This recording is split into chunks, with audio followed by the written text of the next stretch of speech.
हे नाथ नारायण वासुदेवा। जय श्री कृष्णा। भगवान श्री कृष्ण की कृपा आप पर और आपके परिवारजनों पर सदा बनी रहे। आज आप सुनेंगे श्री प्रेम सुधा सागर का 59वां अध्याय, भौमासुर का उद्धार और 16,100 राजकन्याओं के साथ भगवान श्री कृष्ण का विवाह। राजा परीक्षित ने पूछा, भगवान श्री कृष्ण ने भौमासुर को, जिसने उन स्त्रियों को बंदी गृह में डाल रखा था, क्यों और कैसे मारा? आप कृपा करके शांख धनुषधारी भगवान श्री कृष्ण का वो विचित्र चरित्र सुनाइए। श्री सुखदेव जी ने कहा, परीक्षित, भौमासुर ने वरुण का छत्र, माता अदिति के कुंडल और मेरु पर्वत पर स्थित देवताओं का मणि पर्वत नामक स्थान छीन लिया था। इस पर सबके राजा इंद्र द्वारिका में आए और उसकी एक एक करतूत उन्होंने भगवान श्री कृष्ण को सुनाई। अब भगवान श्री कृष्ण अपनी प्रिय पत्नी सत्यभामा के साथ गरुड़ पर सवार हुए और भौमासुर की राजधानी प्राग ज्योतिषपुर में गए। प्राग ज्योतिषपुर में प्रवेश करना बहुत ही कठिन था। पहले तो उसके चारों ओर पहाड़ों की किलेबंदी थी, उसके बाद शस्त्रों का घेरा लगाया हुआ था, फिर जल से भरी खाई थी, उसके बाद आग या बिजली की चार दीवारी थी और उसके भीतर वायु बंद करके रखा गया था। इससे भी भीतर मूल दैत्य ने नगर के चारों ओर अपने 10,000 घोर और सुदृढ़ फंदे अर्थात जाल बिछा रखे थे। भगवान श्री कृष्ण ने अपनी गदा की चोट से पहाड़ों को तोड़ फोड़ डाला और शस्त्रों की मोर्चे बंदी को बाणों से छिन्न भिन्न कर दिया। चक्र के द्वारा अग्नि, जल और वायु की चार दीवारियों को तहस नहस कर दिया और मूल दैत्य के फंदों को तलवार से काट कूट कर अलग रख दिया। जो बड़े बड़े यंत्र मशीनें वहां लगी हुई थीं, उनको तथा वीर पुरुषों के हृदय को शंखनाद से विदीर्ण कर दिया और नगर के परकोटे को गदाधर भगवान ने अपनी भारी गदा से ध्वंस कर डाला। भगवान के पांचजन्य शंख की ध्वनि प्रलयकालीन बिजली की कड़क के समान महाभयंकर थी। उसे सुनकर मूल दैत्य की नींद टूटी और वो बाहर निकल आया। उसके 5 सिर थे और अब तक वो जल के भीतर सो रहा था। वो दैत्य प्रलयकालीन सूर्य और अग्नि के समान प्रचंड तेजस्वी था। वो इतना भयंकर था कि उसकी ओर आंख उठाकर देखना भी आसान काम नहीं था। उसने त्रिशूल उठाया और इस प्रकार भगवान की ओर दौड़ा जैसे सांप गरुड़ जी पर टूट पड़े। उस समय ऐसा मालूम हो रहा था मानो वो अपने 5 मुखों से त्रिलोकी को निगल जाएगा। उसने अपने त्रिशूल को बड़े वेग से घुमाकर गरुड़ जी पर चलाया और फिर अपने 5 मुखों से घोर सिंहनाद करने लगा। उसके सिंहनाद का महान शब्द पृथ्वी, आकाश, पाताल और 10 दिशाओं में फैलकर सारे ब्रह्मांड में भर गया। भगवान श्री कृष्ण ने देखा कि मूल दैत्य का त्रिशूल गरुड़ की ओर बड़े वेग से आ रहा है। तब अपना हस्त कौशल दिखाकर फुर्ती से उन्होंने 2 बाण मारे, जिनसे वो त्रिशूल कटकर 3 टूक हो गया। इसके साथ ही मूल दैत्य के मुखों में भी भगवान ने बहुत से बाण मारे। इससे वो दैत्य अत्यंत क्रुद्ध हो उठा और उसने भगवान पर अपनी गदा चलाई, परंतु भगवान श्री कृष्ण ने अपनी गदा के प्रहार से मूल दैत्य की गदा को अपने पास पहुंचने के पहले ही चूर चूर कर दिया। अब वो अस्त्रहीन हो जाने के कारण अपनी भुजाएं फैलाकर श्री कृष्ण की ओर दौड़ा और उन्होंने खेल खेल में ही चक्र से उसके 5 सिर उतार लिए। सिर कटते ही मूल दैत्य के प्राण पखेरु उड़ गए और वो ठीक वैसे ही जल में गिर पड़ा जैसे इंद्र के वज्र से शिखर कट जाने पर कोई पर्वत समुद्र में गिर पड़ा हो। मूल दैत्य के 7 पुत्र थे, ताम्र, अंतरिक्ष, श्रवण, विभावसु, वसु, नवस्वान और अरुण। ये अपने पिता की मृत्यु से अत्यंत शोकाकुल हो उठे और फिर बदला लेने के लिए क्रोध से भरकर शस्त्रों से सुसज्जित हो गए और पीठ नामक दैत्य को अपना सेनापति बनाकर भौमासुर के आदेश से श्री कृष्ण पर चढ़ाए। वो वहां आकर बड़े क्रोध से भगवान श्री कृष्ण पर बाण, खड्ग, गदा, शक्ति, सृष्टि, त्रिशूल आदि प्रचंड शस्त्रों की वर्षा करने लगे। परीक्षित, भगवान की शक्ति अमोघ और अनंत है। उन्होंने अपने बाणों से उनके कोटि कोटि शस्त्रों को तिल तिल करके काट दिया। भगवान के शस्त्र प्रहार से सेनापति के पीठ और उसके साथी दैत्यों के सिर, जांघें, भुजा, पैर और कवच कट गए और उन सभी को भगवान ने यमराज के घर पहुंचा दिया। जब पृथ्वी के पुत्र नरकासुर ने देखा कि भगवान श्री कृष्ण के चक्र और बाणों से हमारी सेना और सेनापतियों का संहार हो गया, तब उसे असहाय क्रोध हुआ। वो समुद्र तट पर पैदा हुए बहुत से मद वाले हाथियों की सेना लेकर नगर से बाहर निकला। उसने देखा कि भगवान श्री कृष्ण अपनी पत्नी के साथ आकाश में गरुड़ पर स्थित हैं, जैसे सूर्य के ऊपर बिजली के साथ वर्षाकालीन शाम मेघ शोभायमान हो। भौमासुर ने स्वयं भगवान के ऊपर शतग्नि नाम की शक्ति चलाई और उसके सब सैनिकों ने भी एक ही साथ उन पर अपने अपने अस्त्र शस्त्र छोड़े। अब भगवान श्री कृष्ण भी चित्र विचित्र पंख वाले तीखे तीखे बाण चलाने लगे। इससे उसी समय भौमासुर के सैनिकों की भुजाएं, जांघें, गर्दन और धड़ कट कट कर गिरने लगे। हाथी और घोड़े भी मरने लगे।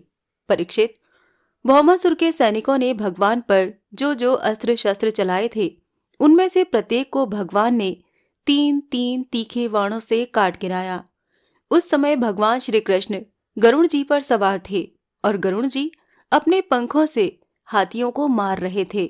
उनकी चोंच, पंख और पंजों की मार से हाथियों को बड़ी पीड़ा हुई और वो सब के सब आर्त होकर युद्ध भूमि में भागकर नगर में घुस गए।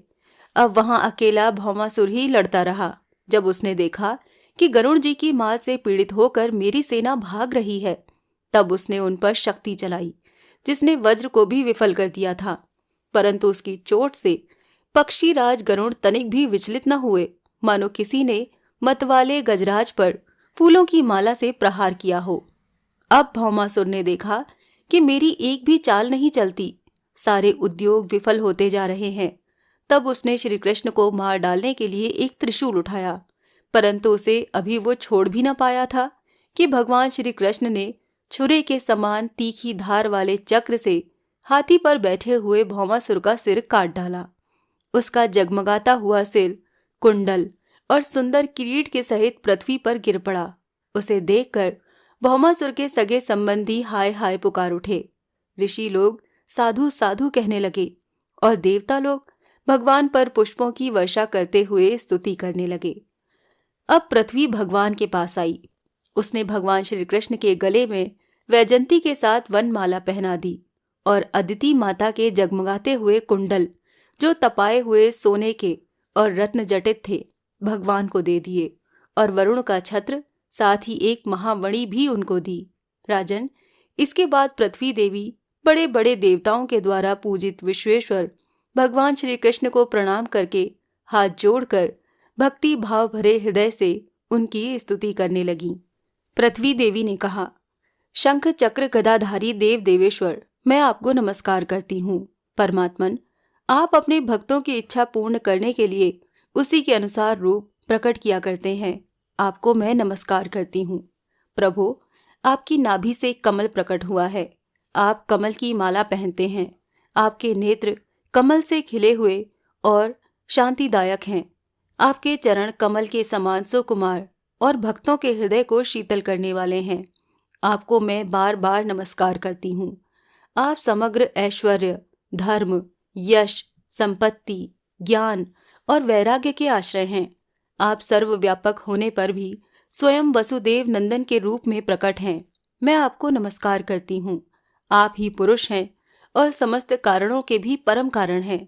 आप स्वयं पूर्ण ज्ञान स्वरूप हैं। मैं आपको नमस्कार करती हूँ। आप स्वयं तो हैं जन्म रहित, परंतु इस जगत के जन्मदाता आप ही हैं। आप ही अनंत शक्तियों के आश्रय ब्रह्म हैं। जगत का जो कुछ भी कार्य कारणमय रूप है, जितने भी प्राणी या अप्राणी हैं, सब आपके ही स्वरूप हैं। परमात्मन, आपके चरणों में मेरे बार बार नमस्कार। प्रभु, जब आप जगत की रचना करना चाहते हैं, तब उत्कट रजोगुण को, और जब इसका प्रलय करना चाहते हैं, तब तमोगुण को, और जब इसका पालन करना चाहते हैं, तब सत्वगुण को स्वीकार करते हैं। परंतु ये सब करने पर भी आप इन गुणों से ढकते नहीं, लिप्त नहीं होते। जगतपते, आप स्वयं ही प्रकृति, पुरुष और दोनों के संयोग वियोग के हेतु काल हैं और उन तीनों से परे भी हैं। भगवन, मैं पृथ्वी, जल, अग्नि, वायु, आकाश, पंच तन्मात्राएं, मन, इंद्रिय और इनके अधिष्ठात्र देवता, अहंकार और महतत्व, कहाँ तक कहूँ, ये संपूर्ण चराचर जगत आपके अद्वितीय स्वरूप में भ्रम के कारण ही पृथक प्रतीत हो रहा है। शरणागत भय भंजन प्रभु, मेरे पुत्र भौमासुर का ये पुत्र भगदत्त अत्यंत भयभीत हो रहा है। मैं इसे आपके चरण कमलों की शरण में ले आई हूँ। प्रभु, आप इसकी रक्षा कीजिए और इसके सिर पर अपना वो कर कमल रखिए जो सारे जगत के समस्त पाप तापों को नष्ट करने वाला है।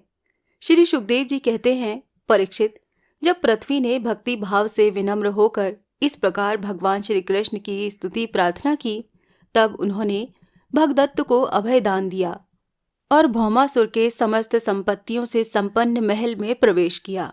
वहां जाकर भगवान ने देखा कि भौमासुर ने बलपूर्वक राजाओं से 16,000 राजकुमारियां छीनकर अपने यहाँ रख छोड़ी थीं।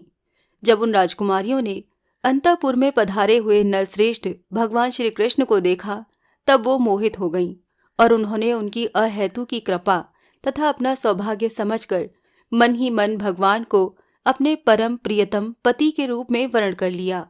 उन राजकुमारियों में से प्रत्येक ने अलग अलग अपने मन में यही निश्चय किया कि ये श्री कृष्ण ही मेरे पति हों और विधाता मेरी इस अभिलाषा को पूर्ण करे। इस प्रकार उन्होंने प्रेम भाव से अपना हृदय भगवान के प्रति न्यौछावर कर दिया। तब भगवान श्री कृष्ण ने उन राजकुमारियों को सुंदर सुंदर निर्मल वस्त्राभूषण पहनाकर पालकियों से द्वारिका भेज दिया और उनके साथ ही बहुत से खजाने, रथ, घोड़े और अतुल संपत्ति भी भेजी। ऐरावत के वंश में उत्पन्न हुए अत्यंत वेगवान 4-4 दांतों वाले सफेद रंग के 64 हाथी भी भगवान ने वहां से द्वारिका भेजे। इसके बाद भगवान श्री कृष्ण अमरावती में स्थित देवराज इंद्र के महलों में गए। वहां देवराज इंद्र ने अपनी पत्नी इंद्राणी के साथ सत्यभामा जी और भगवान श्री कृष्ण की पूजा की। तब भगवान ने अदिति के कुंडल उन्हें दे दिए। वहां से लौटते समय सत्यभामा जी की प्रेरणा से भगवान श्री कृष्ण ने कल्प वृक्ष उखाड़कर गरुड़ पर रख लिया और देवराज इंद्र तथा समस्त देवताओं को जीतकर उसे द्वारिका में ले आए। भगवान ने उसे सत्यभामा के महल के बगीचे में लगा दिया। इससे उस बगीचे की शोभा अत्यंत बढ़ गई। कल्प वृक्ष के साथ उसके गंध और मकरंद के लोभी भौरे स्वर्ग से द्वारिका में चले आए थे।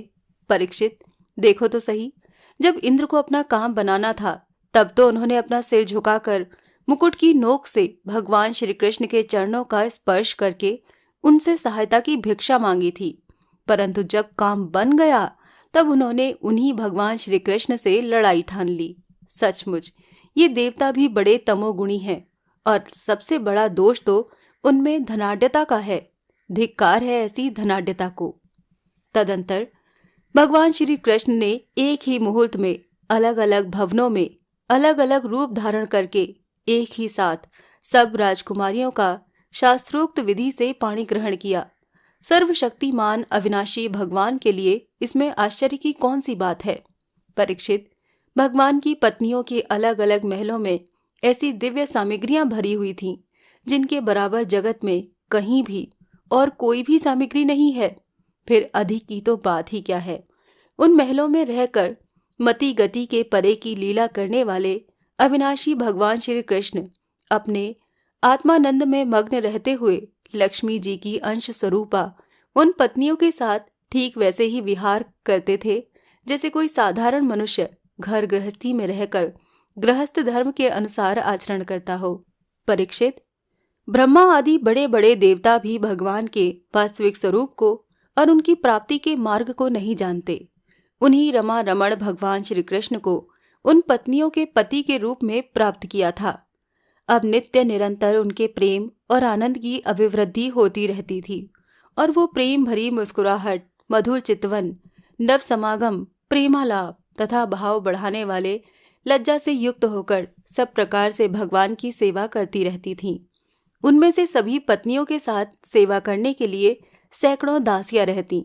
फिर भी जब उनके महल में भगवान पधारते तब वो स्वयं आगे जाकर आदर पूर्वक उन्हें लेवा लाती, श्रेष्ठ आसन पर बैठाती, उत्तम सामग्रियों से पूजा करती, चरण कमल पखारती, पान लगाकर खिलाती, पांव दबाकर थकावट दूर करती, पंखा झलती, इत्र फुलेल चंदन आदि लगाती, फूलों के हार पहनाती, केश संवारती, सुलाती, स्नान कराती और अनेक प्रकार के भोजन कराकर अपने ही हाथों भगवान की सेवा करती। श्री प्रेम सुधा सागर का 59वां अध्याय यहाँ पर समाप्त होता है। जय श्री कृष्ण।